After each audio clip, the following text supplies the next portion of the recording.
слънчогледите, тъй като това е най-голямия регион, където се произвежда реално слънчогледа в Турция. И сега ето този скелет, за който ви казах, който е намерено на Тибулус, ето към един от стълбовете, където е намерен скелета на този Тибулус, ето го тук.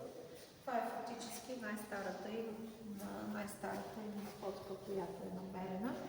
Някъде 14 столетия преди Христа е намерено това нещо.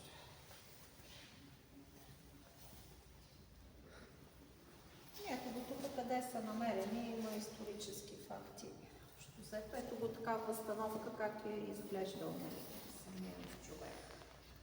И първите сечени монети, когато са, и всичко това основно от римско време, тъй като до 4 век са римляни. Тук преди това трябва да идват.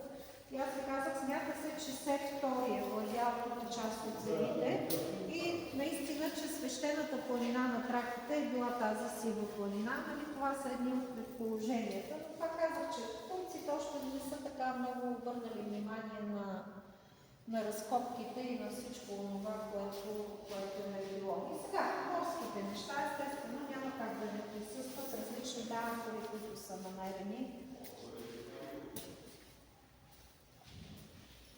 И ето сега искам да ви покажа как изглежда фактически, ето го тук града, как е изглеждал.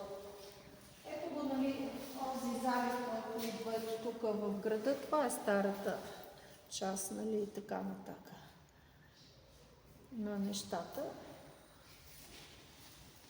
И тук казах, крепостни стени с от римляните мозайки, базилика има открита, но само ето тези разкопки, които са намерени с римските, ви казах, мозайки.